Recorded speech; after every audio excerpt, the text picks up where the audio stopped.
வாழ்வாதாரம் நான் மேலே இருக்கிறேன் வாங்கிக்கலாம்.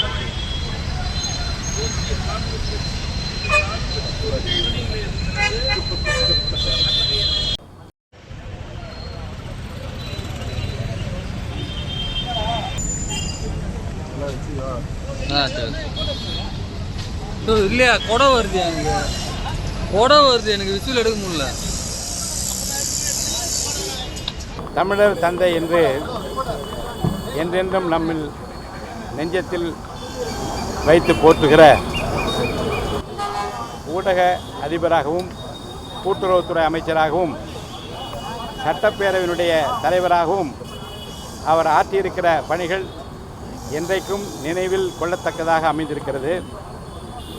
அவரை பொறுத்தவரைக்கும் நீதி நியாயம் தழுவாமல் ஒரு வழக்கறிஞராக, குறிப்பாக தமிழர் நலன் பேணுவதில் ஒரு பத்திரிகைத்துறை எப்படி இருக்க வேண்டும் என்பதற்கு வழிகாட்டியாக, தமிழர் இருக்கும் இடமெல்லாம் தன்னுடைய பத்திரிகை போய் சேர்கின்ற அந்த வகையில் தமிழை வளர்த்த பெருமைக்குரியவர் மறைந்த பெரியவர் சீபா ஆதித்தனார் அவர்கள்.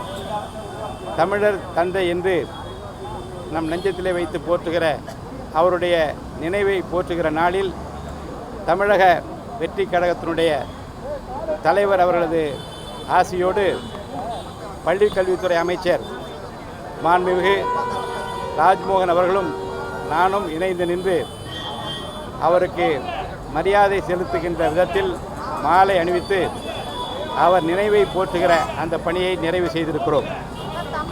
தமிழை வளர்ப்பதில், தமிழர் நலன் போற்றுவதில் அவர் ஆற்றியிருக்கிற அந்த பணிகள் என்றென்றும் நினைவிலே கொள்ளத்தக்கதாக இருக்கிறது.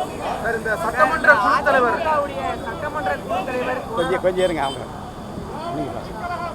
மதிப்பிற்குரிய பேரவை தலைவர் அவர்களினுடைய ஆசியோடு இன்றைய தினம் என்னுடைய எழும்பூர் சட்டமன்ற தொகுதியில் இருக்கக்கூடிய மரியாதைக்குரிய சீபா ஆதித்தனார் அவர்களின் திருவுருவ சிலைக்கு மாலை அறிவித்து அவருடைய நினைவை நாங்கள் நெஞ்சில் ஏந்துகிறோம். அவருடைய கல்வி குடும்பத்திற்கு மட்டுமல்ல, ஊடக குடும்பத்திற்கு மட்டுமல்ல, தமிழர்க்கெல்லாம் தந்தை, தமிழர் தந்தை சீபா ஆதித்தனாரின் நினைவை நெஞ்சில் ஏந்துகிறோம். ஒரு திருச்செந்தூரின் கடலோரத்தில் இருக்கக்கூடிய ஒரு முத்து எப்படி உலகெல்லாம் பயணித்து ஒளி வீசுகிறதோ அப்படி உலகெல்லாம் ஊடகத்தை கொண்டு போய் சேர்த்தவர், உலகத்தை ஊடகத்தில் காட்டியவர், ஊடகத்தை, தமிழ் ஊடகத்தை உலகத்திற்கே காட்டியவர் ஐயா சீபா ஆதித்தனார் அவர்களின் நினைவை போற்றுவோம். அவர் காட்டிய அந்த திசையில், வழியில் எழுத்துலகம், ஊடக உலகம், அரசியல் உலகம் வெற்றி நடை போடட்டும். அவர் நினைவை நெஞ்சில் இருந்துகிறோம். அதாவது நேற்று திமுக தலைவர் ஸ்டாலின் பேசுகின்ற போது இந்த ஆட்சி 5 ஆண்டுகள் கூட நீடிக்காது அப்படின்னு ஒரு பேசினார். எப்படி பார்க்கலாம்? ஆட்சிக்கே வராதுன்னு கூட தான் அவர் சொன்னார். நாங்கள் ஆட்சி அமைத்து காட்டினோம். 5 ஆண்டு நீடிக்காதுன்றெல்லாம் அவர் ஒரு ஆர்வம் சொல்லி கொண்டிருக்கிறார். ஆனால் மக்களின் பேராதரவோடு இது 5 ஆண்டுகள் அடுத்த 50 ஆண்டுகள் தாண்டியும் இது நீடிக்கும் என்பதை சொல்லியிருக்கிறார். சட்டம் ஒழுங்கு பிரச்சனையை காரணம் காட்டி எதிர்கட்சிகள் பல்வேறு அறிக்கைகளை கொடுக்குறாங்க, எதிர்கட்சி தலைவர்கள் பேசுகிறாங்க. எப்படி ஹேண்டில் பண்ண போறீங்க? கோயம்புத்தூர் இஷ்யூ சொல்கிறாங்க, திருச்சியில் நடந்த இஷ்யூ சொல்கிறாங்க, எல்லாமே லாண்ட் ஆர்டர் இஷ்யூங்கிறதா மென்ஷன் பண்ணுறாங்க. கடந்த ஆட்சியிலே இருந்தது தான் இந்த ஆட்சியிலேயும் தொடர்ந்துட்டு இருக்கு. இருந்தாலும் நீங்கள் கவர்மெண்ட் ஃபார்ம் பண்ணி கிட்டத்தட்ட 1 மாதம் கூட எனக்கு கண்டினியூஸாக முடியலை. இருந்தாலும் ஃபஸ்ட்டு கம்ப்ளைண்ட்டாக இது வைக்கிறாங்க. ஒரு மாதம் கூட முடிவதற்கு முன்பாகவே முதல் நாளில் இருந்தே காவல்துறையை சார்ந்த அதிகாரிகளினுடைய துரித பணியின் காரணமாக பல்வேறு இடங்களில் அங்கே இருக்கக்கூடிய இந்த சார்ஜ் ஷீட்டர்ஸ் தொடர்ச்சியாக தவறுகளை செய்யக்கூடியவர்கள் அடையாளம் காணப்பட்டு அவர்களுக்கு பரேட் நடத்துவது, அவர்களை முன்னெச்சரிக்கை நடவடிக்கையாக கூப்பிட்டு அவர்கள் வெளியில் இருக்கிறவர்களை கைது செய்வது, அப்புறம் பல இடங்களில் இது குறித்த ஆலோசனைகள் செய்வது என்று திட்டமிட்டு இதை ரூட்ஸில், அது அங்கே இருக்கக்கூடிய வேறு பகுதிகள், அங்கே இருக்கக்கூடிய சிட்டியோடைய அவுட்ஸ்கட்ஸில் தொடங்கி பல்வேறு ஊர்களிலும் இருக்கக்கூடிய இடங்களுக்கு சட்டம் ஒழுங்கை பேணி பாதுகாப்பதற்கான அனைத்து துறை சார்ந்த நடவடிக்கையும் எடுக்கப்பட்டு கொண்டிருக்கின்றன.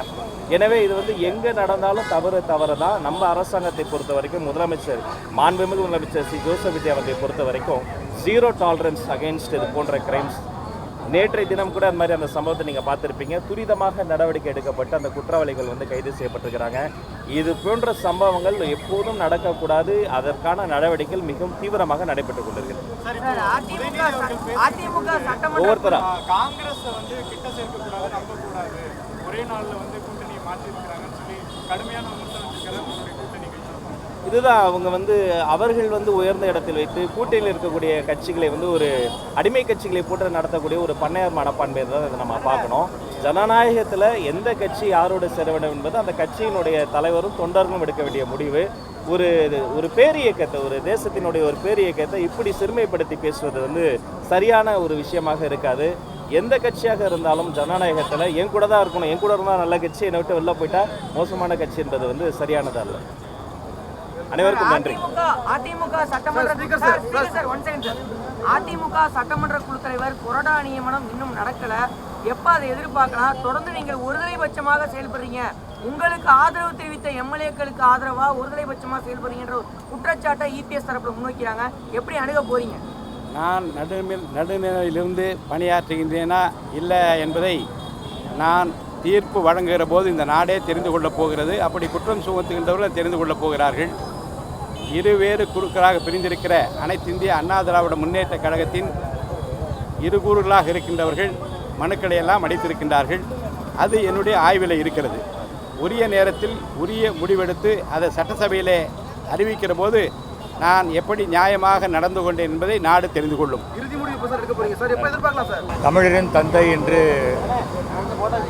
போற்றி வணங்கக்கூடிய திரு சீபா ஆதித்தனார் அவர்களுடைய 45வது நினைவு தினம். இன்றைக்கி தமிழ்நாட்டில் புதுசாக தமிழ்நாட்டுக்கு வரவங்க எத்தனையோ பேர் தமிழ் கற்றுக்கிறாங்கன்னா அதுக்கு ஒரு முக்கியமான காரணமாக தினத்தந்தி இருந்து கொண்டிருக்கிறது. தமிழுக்காக எத்தனையோ நல்ல விஷயங்களை செய்திருக்கிறார், சட்டமன்றத்தில் இடம்பெற்றிருக்கிறார். அப்படிப்பட்ட தமிழனுடைய ஒரு ரெப்ரசன்டேட்டிவ், ஒரு முன்னோடியாக இருக்கக்கூடிய திரு சீபா ஆதித்தனார் அவர்களுடைய இந்த இடத்துக்கு வந்து மரியாதை செலுத்துவதை நான் ஒரு கடமையாக நினைக்கிறேன். தினத்தந்தி பத்திரிகையின் மூலமாக அதன் பிறகு பல தின வார பத்திரிகைகளை நிறுவி அறிவு புரட்சியை தமிழ்நாட்டில் உண்டாக்கியவர் அமரர் சீபா ஆதித்தனார் அவர்கள். சாதாரண கிராமத்திலே வாழக்கூடிய படிப்பறிவு இல்லாதவர்களை கூட தினத்தந்தியின் மூலமாக படிக்க கற்றுக்கொள்ள தொடங்க செய்தவர் அமரர் ஆதித்தனார் அவர்கள். தன் உடல் பொருளாவி அனைத்தையும் தமிழுக்கும் தமிழர்களுக்கும் அர்ப்பணித்து சிறந்த சபாநாயகராக, சிறந்த அமைச்சராக, சிறந்த பத்திரிகை நிறுவனராக, பன்முகம் கொண்ட மிக பெரும் சக்தியாக, தலைவராக திகழ்ந்த அமரர் சீபா ஆதித்தனார் அவர்களுடைய நினைவு நாளில் காங்கிரஸ் கட்சியின் சார்பில், என்னுடைய சார்பில் அவருடைய திருவுருவ சிலைக்கு மலரஞ்சலி செலுத்துவதிலே பெருமை கொள்கிறோம். அமரர் ஆதித்தனார் அவருடைய புகழ் என்றென்றைக்கும் தமிழர்களுடைய இல்லங்களிலே நிறைந்திருக்கும். அமரர் சீபா ஆதித்தனார் அவர்களுடைய புகழ் வாழ்க வாழ்க வாழ்க. சார், அடுத்தவர் உழைப்பில் ஒட்டுண்ணியாய் அமர்ந்து கொண்டு துரோகம் செய்வது காங்கிரஸ் புரிதல் என நேற்று நடந்த திமுகவுடைய இளைஞரணி கூட்டத்தில் தீர்மானம் பாஸ் பண்ணியிருக்காங்க. தொடர்ந்து காங்கிரஸை திமுக விமர்சனம் பண்ணிட்டு இருக்காங்க. கடந்த பல ஆண்டுகளாக காங்கிரஸ் கட்சியும் திமுகவும் தமிழ்நாட்டிலையும் சரி, அகில இந்திய அளவிலையும் சரி ஒரே கூட்டணியில் இருந்து ஒன்றாக செயல்பட்டிருக்கிறோம். காங்கிரஸுடைய அமைச்சரவையிலே திமுக தோழர்கள் பலர் அமைச்சர்களாகவும் இருந்து பணியாற்றியிருக்கிறார்கள். சட்டமன்ற நாடாளுமன்றங்களிலே, உள்ளாட்சிகளிலே இப்படி ஒன்றாக இணைந்து பல ஆண்டுகளாக செயல்பட்ட அந்த ரெண்டு இயக்கமும் இன்றைக்கு அரசியல் ரீதியாக பிரிந்து வேறு வேறு நிலைப்பாட்டில் வேறு வேறு கூட்டணிகள் இருந்தாலும் கூட கடந்த காலங்களிலே ஒன்றாக இருந்ததை நினைத்து இது போன்ற விமர்சனங்களை திமுக தவிர்ப்பது நல்லது. கூட்டணி கட்சிகளுக்கிடையே ஏற்படுவதும் அந்த கூட்டணி பிரிவதும் வேறு வேறு கூட்டணி ஏற்படுவதும் தமிழ்நாட்டிலே அதிசயமான ஒன்றல்ல. கடந்த காலங்களிலே பல தேர்தல்களில் இதுபோல் கட்சிகள் மாறி மாறி கூட்டணி அமைத்துள்ளன. திமுக கட்சியே காங்கிரஸ் அமைச்சரவையில் அமைச்சர்களாக இருந்து அதற்கு பின்னாலே பிரிந்து பிஜேபியோடு இணைந்து அமைச்சரவையில் இடம்பெற்றிருந்திருக்கிறார்கள். அதுபோல் பலமுறை திமுக காங்கிரஸ் ஏற்கனவே விலகியும் சேர்ந்தும் இணைந்தும் செயல்பட்டிருக்கிறது. இப்போது ஏதோ உலகத்திலேயே அல்லது தமிழ்நாட்டிலேயே புதிதாக ஒன்று நடந்ததைப் போல ஒருவரை ஒருவர் காலசாரமாக திட்டிக் கொண்டிருப்பதும் தரக்குறைவாக விமர்சனங்கள் செய்து கொண்டிருப்பதும், இப்போ திமுக திட்ட ஆரம்பித்தா திருப்பி காங்கிரஸ் சார்பில் அதுக்கு பதில் சொல்லி திட்டுவார்கள். இது எவ்வளோ நாளைக்கு இந்த மாதிரி மாற்றி மாற்றி திட்டிகிட்டே உட்காந்துருக்குறது? ஸோ திமுக வேலையை பார்க்கட்டும், காங்கிரஸ் வேலையை பார்க்கட்டும். இப்படி அவரவர்கள் என்ன காரியத்தில் ஈடுபடுறார்களோ அதில் அவர்கள் தொடர்ந்து செயல்பட்டு கொண்டு தமிழ்நாட்டுக்கும் தமிழ்நாட்டு மக்களுக்கும் தங்களால் முடிந்த பணிகளை செய்ய முற்படுவதுதான் சிறந்ததே தவிர ஒருவரை ஒருவர் தரக்குறைவாக திட்டிக் கொண்டிருப்பது அவசியமில்லாதது, தேவையில்லாதது, அது நாகரிகமானதும் அல்ல. பாஜக ஜெயிக்க காரணமே காங்கிரஸ் தான், அவங்களுடைய செயல்பாடு தான் சொல்லியிருக்காங்க. எங்கே ஜெயிச்சது பாஜக? இந்தியா முழுவதும் பாஜக ஜெயிச்சதுனால தான் பாஜக ஆட்சியில் இருக்குது, காங்கிரஸ் எதிர்கட்சியாக இருக்குது. அது என்ன புதுசாக கண்டுபிடிக்கிறதுக்கு என்ன இருக்குது? வர்ற காலங்களில் காங்கிரஸ் வெற்றி பெறும். மண்டலத்தில் அவர்கள் இளவரசர்கள் அற்புதமாக சின்னத்தின் கேட்பதை ஐயா தமிழக ஆதித்தனார் புகழ் என்றும் உலகம் உள்ள புகழ் வாழ வேண்டும், தமிழர்கள் வாழ வேண்டும், எல்லோரும் வாழ வேண்டும். பணியன்புடன் அந்நாடு வாழ்க ஆதித்தனார், ஆதித்தனார் வாழ்க வாழ்க வாழ்க என்று வாழ்த்தி வணக்கம். ஐயா சீபா ஆதித்தனார் அவருடைய 45வது நினைவு நாளை முன்னிட்டு சமத்துவ மக்கள் கழகத்தின் சார்பாக இன்றைக்கு ஐயா அவர்களுக்கு இங்கே மரியாதை செய்கின்ற நிகழ்வில் கலந்து கொண்டிருக்கின்றோம். ஆண்டுதோறும் அவருடைய பிறந்த நாளாக இருந்தாலும் சரி, நினைவு நாளாக இருந்தாலும் சரி, தொடர்ந்து பல ஆண்டுகளாக அவர்களுக்கு சமத்துவ மக்கள் கழகம் இந்த மரியாதை செய்து கொண்டிருக்கிறது. அவர்கள் தமிழுக்காக, தமிழ் மொழிக்காக பாடுபட்டவர்கள். நாம் தமிழர் என்ற ஒரு இயக்கத்தை ஆரம்பித்து அதன் மூலமாக தமிழகத்திலே தமிழை வளர்த்தவர் ஐயா அவர்கள். இலங்கை தமிழர் மீது அதிக பற்று கொண்டவர். இலங்கை தமிழருக்காக முழு நேரம் உழைத்தவர். அவர் 1967 பேரறிஞர் அண்ணா அவர்களுடைய அமைச்சரவையிலே சபாநாயகராக பதிவு பெற்று அன்று முதல் தமிழகத்தில் இருக்கின்ற சட்டப்பேரவையை தொடங்குகின்ற நேரத்திலே திருக்குறளிலே வாசிக்க வேண்டும் என்று முதலில் ஏற்பாடு செய்து வைத்தவர் ஐயா தமிழர் தந்தை அவர்கள். அவர்களுக்கு வேளாண்மைத்துறை வழங்கப்பட்டது. அந்த வேளாண்மைத்துறையை சிறப்பான முறையிலே இந்தியாவில் இருக்கின்ற மாநிலங்கள் திரும்பி பார்க்கக்கூடிய அளவிலே இந்த வேளாண்மைத்துறையை அழகாக வழிநடத்தி கொண்டிருந்தார்கள். அது மட்டுமில்லாமல் இந்திய நாடு சுதந்திரம் அடைகின்ற பொழுது தமிழ் பேச முடியாத, தமிழ் படிக்க தெரியாத கிராமங்கள்லாம் பட்டி தொட்டில் இருக்கின்ற பாமர மக்களையும் படிக்க வேண்டும் என்று தினத்தந்தி பத்திரிகையை உருவாக்கி அதன் மூலமாக பட்டித்தொட்டில் இருக்கின்ற பாமர மக்களை படிக்க வைத்தவர் ஐயா தமிழர் தந்தை அவர்கள். அந்த அளவுக்கு தமிழ் மேல் பற்று கொண்டவர்கள். இந்திய அளவிலே இன்று தமிழ் உலகிலே, இந்திய உலகிலே தமிழ் பத்திரிகை முதன்மை பத்திரிகையாக, பத்திரிகை உலகின் முடிசூட மன்னராக ஐயா தமிழர் தந்தை அவர்கள் இருந்தார்கள். அதற்கு பிறகு சின்னையா அவர்கள் அந்த பத்திரிகையை உலகம் முழுவதும், தமிழ்நாடு மட்டுமில்லாமல் இந்தியா முழுவதும் இல்லாமல் உலகம் முழுவதும் கொண்டு சேர்த்தவர் ஐயா சின்னையா சிவந்தி ஆதித்தனார் அவர்கள். அவர்கள் வழியிலே இன்றைய தினம் பாலசுப்ரமணிய ஆதித்தன் அவர்கள் சிறப்பான முறையில் இந்த நாடுதலை நடத்தி இன்றைக்கு தமிழுக்கு ஒரு பேரை சூட்டி கொண்டிருக்கிறார்கள். ஐயா தமிழர் தந்தை அவருடைய நினைவு நாளிலே பங்கு பெற்றதிலே மகிழ்ச்சி அடைகின்றேன். சமத்துவ மக்கள் கழகத்தின் சார்பாக நன்றி, வணக்கம்.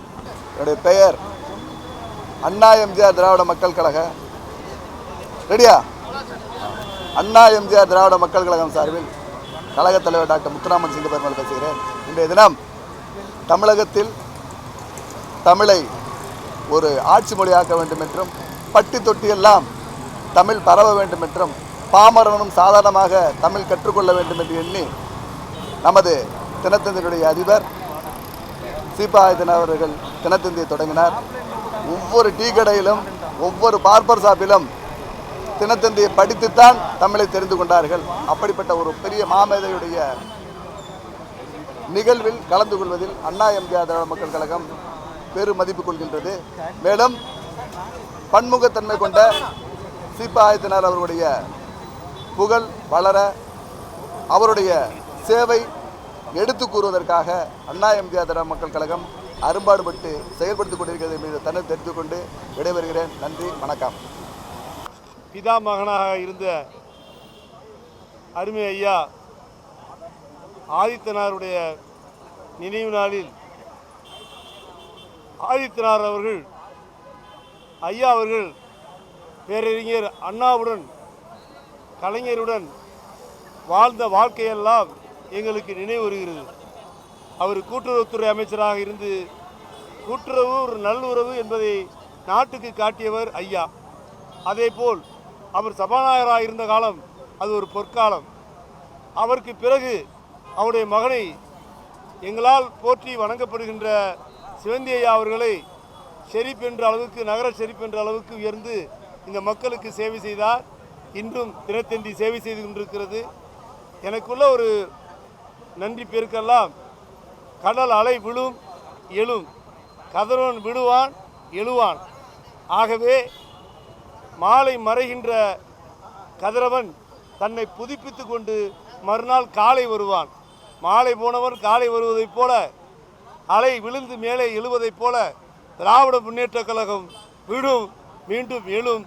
அது ஆதித்தனார் ஐயாவுடைய இந்த நினைவு நாளில் அவருடைய புகழை காட்டி அவருடைய தியாகத்தை போற்றி அவர் எந்த உதயசூரியன் சின்னத்திலே வெற்றி பெற்றாரோ அந்த உதயசூரியன் அவர் மறைந்தாலும் அந்த உதயசூரியன் என்று நிலைத்து நிற்கும் என்ற இந்த நேரத்திலே அவருக்கு என்னுடைய புகழஞ்சியை செய்தித்தாளின் பிதாமகனாக இருந்த அந்த ஐயாவுடைய நினைவை போற்றி வணங்குகிறேன்.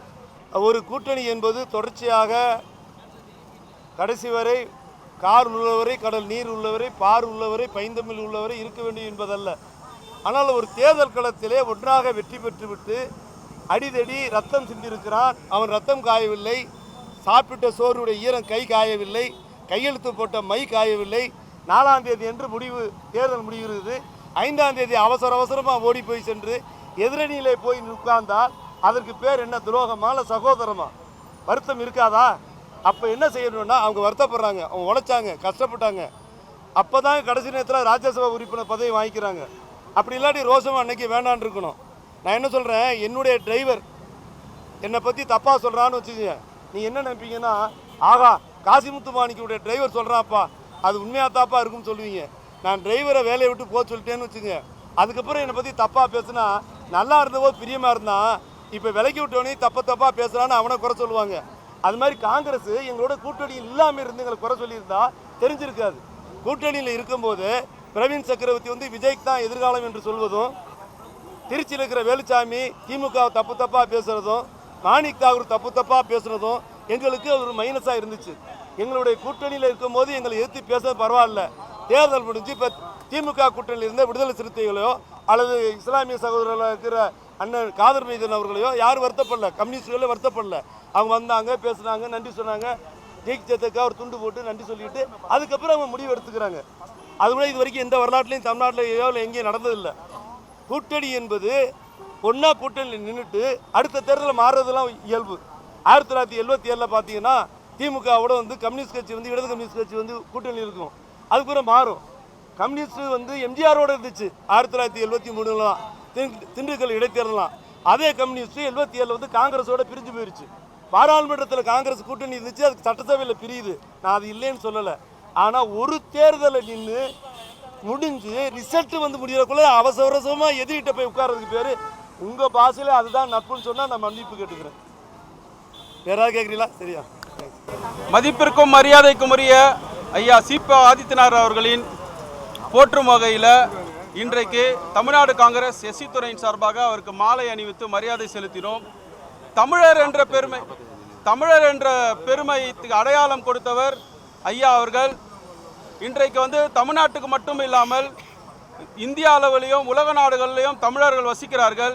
இன்றைக்கு பல வகையில் ஊடகங்கள் வசதி வாய்ப்போடு இருக்கிறது. ஆனால் 70-80 ஆண்டுகளுக்கு முன்னால் வந்து அரசியலையும் தெரியாது, என்ன ஆட்சி நடக்குது என்றும் தெரியாது. அதை சாதாரண பாமர மக்களுக்கு எடுத்து சென்ற பெருமை ஐயாவை சாரும். அதாவது பார்த்தீங்கன்னா தமிழர்களுக்கு ஒரு பெரிய பெருமையை சேர்த்தவர் ஐயா அவர்கள். அவர் தமிழ்நாட்டுக்கு மட்டும் பெருமை சேர்க்கவில்லை, ஜாதி மதங்களை கடந்த அனைவருக்கும் அவர் வந்து ஒரு பெரிய அச்சாரமாக திகழ்ந்துள்ளார். குறிப்பாக வந்து அவர் சார்ந்த சமூகத்தையும் அவர் உயர்த்துள்ளார் என்பது பெருமைக்குரியது. அவருடைய நினைவு நாளில் அவரை போற்றுகின்றோம். தமிழ்நாடு காங்கிரஸ் என்றும் அவரை போற்றும் என்று உறுதியளிக்கிறோம்.